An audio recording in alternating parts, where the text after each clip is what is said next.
No, Betty, no. Don't make me... I say yes. It's got to be. And now and here, she's got to die. Betty. I say yes. Here, I'll hold her arm. All right, Betty, but... No, don't. I don't want to die.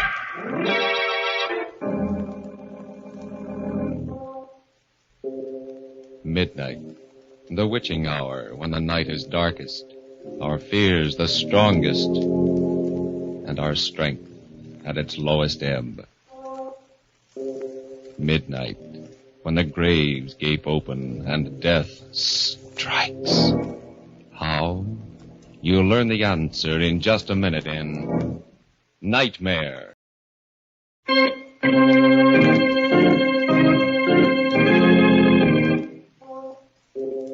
And now, Murder at Midnight. Tales of mystery and terror by radio's Masters of the Macabre. Our story, by Joseph Ruscoll, is one of the most terrifying and fantastic nightmares we've ever heard. Its title, Nightmare.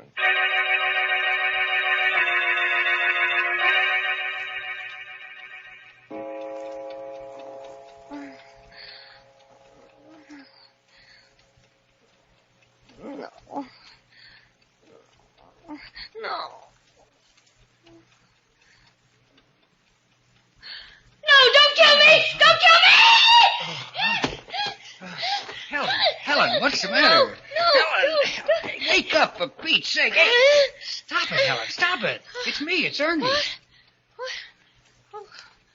Where am I? In bed. Where do you suppose? It's almost 12 o'clock. I wish you'd let me get some sleep. Oh, thank heaven. Oh, must have been just a dream. Oh, thank the Lord.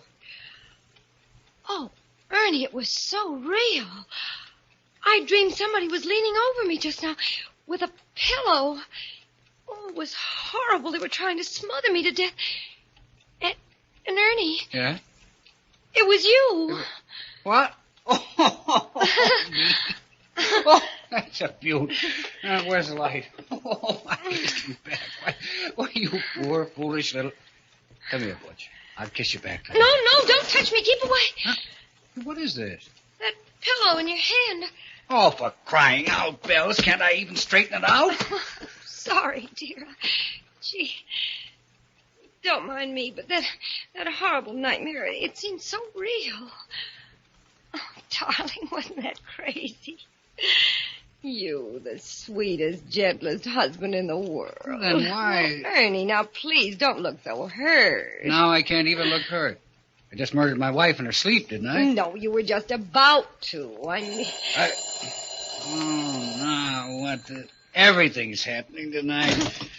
Hello. What? Who?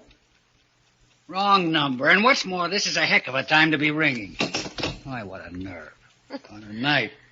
Thought maybe that was the police you phoned in your dream. Now will you go to sleep? Ernie Kraft, I'm sure I didn't mean to insinuate anything. I was just telling you my dream. You asked, didn't you? Oh, you're a character. I guess I'll have to put you in that book I never wrote, too. Well, now what? That was in it, too. Huh? That book you never wrote. You've nagged about it so much, no wonder. Oh, and that look when you bent over me like a madman. Oh. Ernie, what on earth do you suppose made me have a nightmare? That's easy. You would insist on eating hamburgers after the show tonight. Yes, I did, didn't I, when we got out of the movies? Hamburgers, of course. Ernie, they were part of my dream, too. Hamburgers. Oh. Ernie, stop punching on that pillow, please. All right. Go ahead, then. Better tell me your dream, all of it. Neither of us will sleep until you do. I'll just light this butt. Now, let's have it. The gruesome details. Well, I don't know if I can remember now. It was all so hazy and terrifying. Well, what happened before I smothered you with a pillow? A crazy quilt. Something about your job, and I was a millstone around your neck. and hamburgers, and you hated me, and July 15th. July 15th? Yes, I can't imagine what that meant. Look. Start at the start. Why did I decide to murder you? Because of that other woman, your secret love. Huh? You promised her you'd kill me tonight when I was asleep. My secret love? Yes, she had you in her spell. Oh, that's kind of bad casting, isn't it, Butch? I'm the dishes and dustpan type, remember? In the 5 years we've been married, have I ever looked at another? I know. I told you it was a crazy dream. Maybe you want me to eliminate my one night a week out, too. My Saturday gin rummy with the boys. Oh, no. Who was my secret love? Did she, have a face? Well, this is the silliest part of it, Ernie. It's absolutely ridiculous. It was that girl, Betty Daniels. Betty Daniels? Who's she? You remember that tall, dark-haired artist I introduced you to at Cape Cod last summer? At the exhibition. No, I don't. Oh, wait a minute. Trousers, long cigarette holder, Yes. very intense? Yes, very intense. But what the devil? What was she doing in your dream? We said hello to her, we walked off, and that was that. Casual. Yes, I know. I hardly remember her myself. I can't imagine why I dreamt of her. Why? No, Don't touch me. Don't. No. Oh, that dream. That awful dream. So crazy. And yet it seemed to be telling me something, warning me.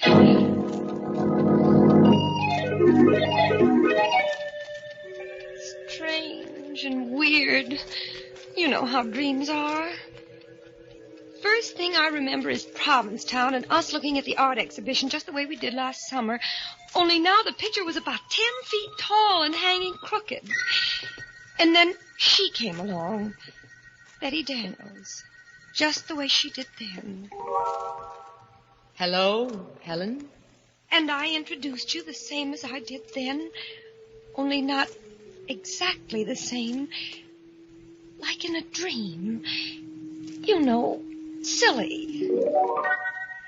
Betty Daniels, this is my husband, Ernest. He is very faithful to me. How do you do? How do you do? We've never met. That's a marvelous Goya painting, Helen, don't you think? Or do you prefer hamburgers? Well, My wife prefers hamburgers, Miss Daniels. Oh, I didn't know. Only after a movie, though.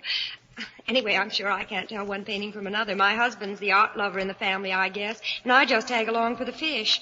Only I don't like fish. I like hamburgers. I know. You don't wear trousers like I do. You're fluffy. Betty and I met on the beach, Ernie. She's a painter. Our rowboats got tangled. That's how we met. Yes, it was all very casual. I hardly remember. Well. Ernie and I are going back to New York today. Isn't that a shame? I wish you two wouldn't stare at each other so. Well, we better run along, Helen. Lots of packing to do. Ernie has got to get back to his silly old job. He's a reporter. A reporter? Shouldn't he write a book he never wrote? Well, imagine. That's what he always says. Well, goodbye. I'm wondering why I'm thinking of you now. Goodbye. Goodbye. The scenes sort of dissolve into each other like a kind of dream movie. And I'm trembling with fright because I have a feeling I know how the plot's going to end. The next thing I remember, Ernie, I'm in a penthouse apartment on Park Avenue. Everything zigzag, even the butler. And I'm the maid, Helen, there. And what I'm doing is turning pages for Betty Daniels while she plays the piano. For you, Ernie. Isn't that crazy? Neither of you hardly notice me at all. And I keep trying to open my mouth. Like that. But it's stuck. And I'm absolutely frozen at what I overhear. Darling. Yes, Butch. Love our loveness. Out of this world. This is heaven. Ernie, do you ever call your wife Butch? Never. What gave you that idea? I hate the very sight of her. She's really a little ignoramus. You're telling me she prefers hamburgers. Ernie, do you think she suspects yet? Of course not. She thinks I'm at a gin rummy game. Darling, you're blind, but she's not. She knows. She knows? How'd she find out? You may go, Helen. Helen, do you hear me? Why don't you go? Answer me. Have you lost your tongue? Oh, well, there's murder in the air. How'd she find out, Betty? Tell me. Darling, do you suppose she doesn't know what happened last summer in Provincetown? After we all said goodbye, you came to look for your cigarette lighter.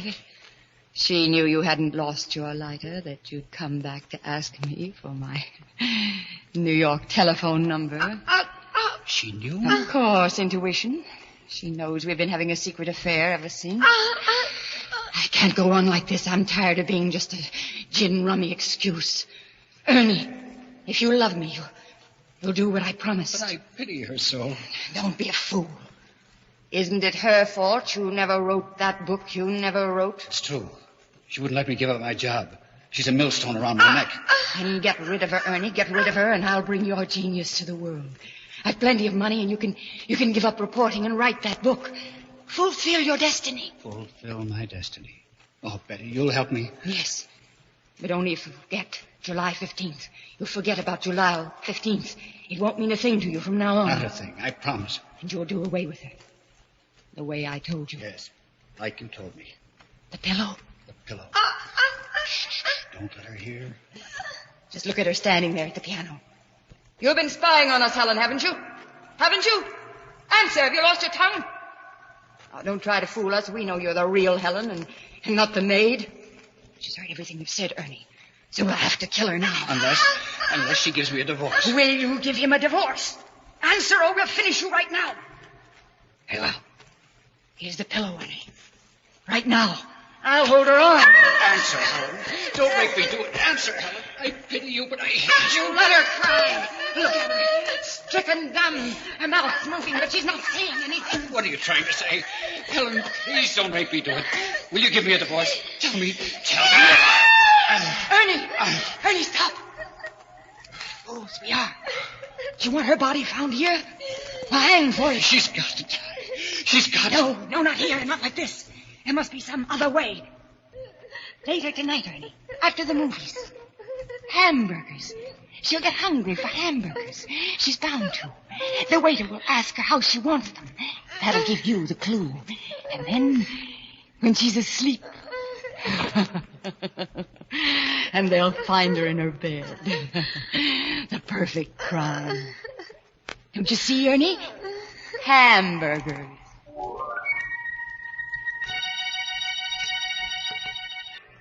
Well, let's hear the rest of this dream of yours, Helen. What happened after that? Well, it was after that it really got bad.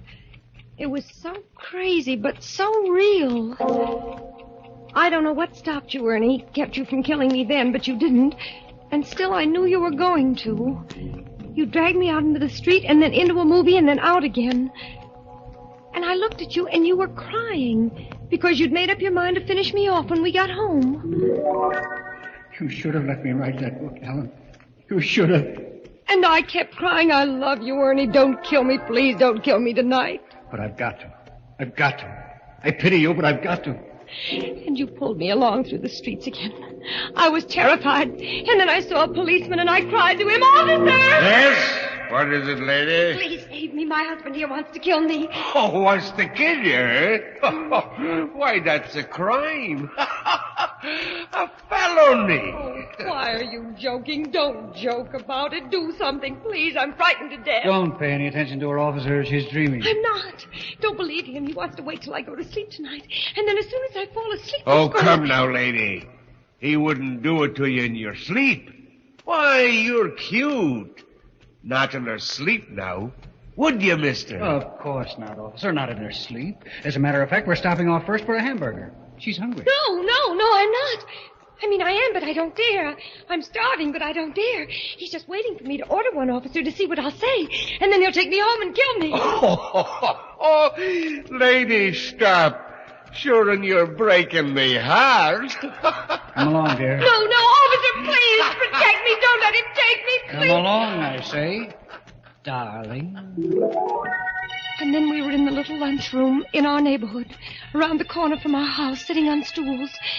The counterman came over to us. He winked at you, Ernie, and you winked back at him, and he said... Evening, folks. What do you have? You looked at me, but I shook my head. I shook my head, and the tears were streaming down my face. I tell you what, Joe. Make it 2 hamburgers. Right. Rare, medium, or well? Medium, Joe. Make mine medium. Right. And the little lady? How do you have yours, Helen? How do you like yours? Make hers medium, too, dear. 2 hamburgers, medium. 2 medium, coming out. And what do you have on them, folks? Relish or onion? Relish. Make mine with relish, George. Right. And the little lady? The man's talking to you, Helen. How'll you have yours? Answer him, I say. Answer him. This is it. How'll you have yours? No, I won't tell him. If I do, you'll know how to do it, so I won't tell him, I won't. The next thing I dreamt, we were home again. Sitting in the parlor, everything exactly the same, Ernie, just like tonight before we went to bed. But in my dream, I was sitting paralyzed, in a cold sweat, waiting for the word from you that meant my death. Well, Butch, I guess we better hit the hay. What do you say? What do you say, darling? No, wait, Ernie, did I tell that counterman how I wanted my hamburgers served? Of course, dear. What did I say? I can't seem to remember. Oh, I forget to come along to bed. No, I don't want to go to bed yet. Please don't make me go to bed. I'm scared. Helen. Come to bed, darling. Like a good little girl. Hmm? We went to bed. And then you said... And now, lights out, eh? I tried to think of everything I knew to keep awake. I wondered whether I ought to count to 100, or whether counting would put me to sleep. I tried not to count, but I felt myself getting sleepier and sleepier. Asleep, honey? I heard, but I pretended not to. I fought to keep my eyes open. I knew I would die if I closed them. Asleep, Butch? I didn't answer. I couldn't if I wanted to. I was so scared. And then pretty soon I heard you stirring ever so quietly. And in a moment you were leaning over me. Oh, Ernie, I know it was just a dream, but it was so real. And there was hatred in your eyes, and there was a pillow in your hand, and I knew you were going to do it right then, and Oh, that's a beaut, that's a honey. Oh, my aching back. Darling, when you have a nightmare, you sure do it up golden brown and creepy. Wasn't it crazy? Oh, darling, wasn't it mad? Oh, wait till I tell it around the office tomorrow. Oh, this is too good, dear. But, Ernie, how does a person have a horrible dream like that? What does it mean? Oh, it's a cinch. I'll interpret it for you, and without a dream book, You too. will? Well, go on then, Ernie, tell me. Okay, then here it is. First of all, a dream always means the opposite, right? You ever hear that? Yes, I have. That's right, it does. Which means I must love you simply awful. Granted? Granted, silly. But goodness, what about the rest of it? Easiest thing in the world. Darling, where'd we go tonight? To a movie? What kind of a movie? It was a murder story. Gee, that's right. Do you think that was... Now, don't interrupt, Butch. Who was starring in the movie? Betty Davis? Repeat the first name. Betty. And the villainess in the dream, my secret love, the girl we met last summer, was also Betty. Betty Daniels. Oh! Well, that gave you Betty on the brain when you went to sleep tonight, and movies and murder, and those hamburgers you did stop to eat after the show wrapped up the whole sequence. And no wonder. They're still lying on my stomach, too. Well, what was the pillow doing in it? Sweetness and light, what were you talking about early this evening? That chore you intend to get after someday? Oh, yes, I've got to stuff the pillows. They're caved in the way the feathers have come out. Right, that's your pillow you had on the brain, which brings me back to the hamburgers. Yes, I was going to ask you. I mean, that nonsense of how did I want my hamburgers. What did all that mean, for heaven's sake? Precious, how did you order your hamburgers done tonight? Remember? No, I can't recall. Of course you can. Think now. How do you almost always order your hamburgers? Smothered in onions. Oh, Ernie, of course. Smothered in onions. Smother, pillow, smother with a pillow. Yes, Jack. Oh, my heaven sakes alive. Oh, my gosh. So that was it. Oh, if that doesn't beat... Ernie, that was wonderful. Really. The way you did that, figured that all out. I think you'd make a terrific detective. Yeah, so I'm a police reporter. Close enough. Darling... It's made me think, though, but maybe I have been a little bit selfish. What do you mean? Well, that book you always want to write. Maybe I ought to let you give up your job and try. Oh, and have us both starve? Nuts. Anyway, in my sane moments, Helen, I've always known the truth. I'm no writer. If I had it in me, it would have come out of me, job or no job. I could go back to work again, you know. I could take up nursing again. It was pretty hard, No, nonsense. I won't have it. I won't say any more about it, and that's fine. You're a swell guy, though, Butch, to offer to. Oh, there was one thing more, Ernie. Yeah? What do you suppose that was all that about July 15th, about your forgetting July 15th? What did that mean, do you know? Yeah. Don't you?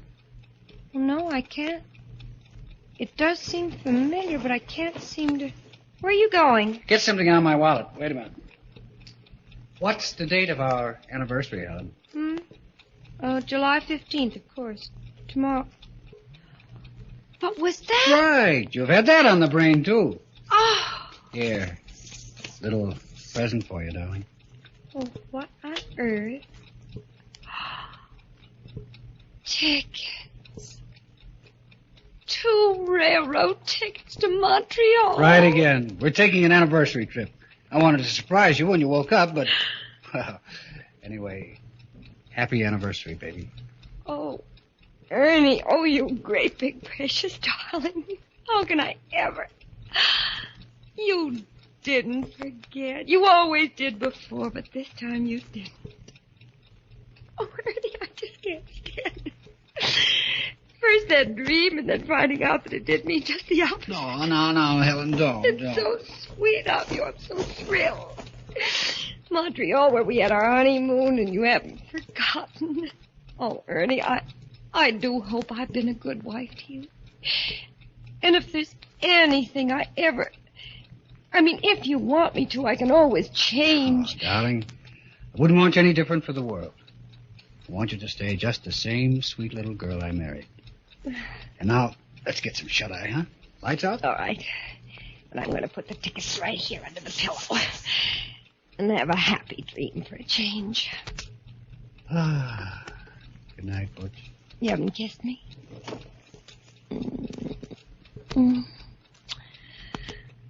Good night, dear.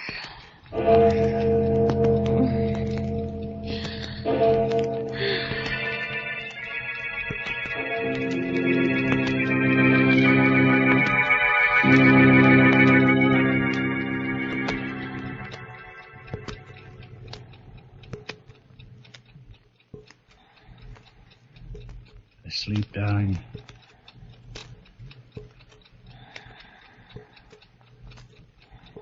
Darling, are you asleep?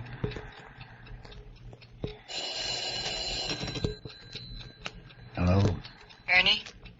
You shouldn't have phoned before, Betty. She was still awake. I had to know. Is it done? Not yet. You got the tickets? Yes, It has to be tonight. You promised. I know. Is she asleep now? Yes. Just gone off. Then what are you waiting for? Nothing. I'll do it now. Right now. As soon as I hang up. Putting down the phone, Ernie turns and picks the pillow off his bed as the clock finishes striking 12. Murder at midnight.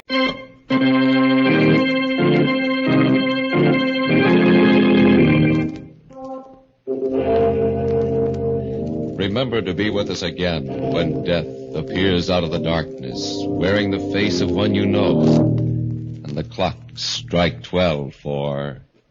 Murder at midnight. The part of Helen was played by Elspeth Ehrlich. Walter Vaughn was Ernie. With music by Charles Paul, Murder at Midnight was directed by Anton M. Leader.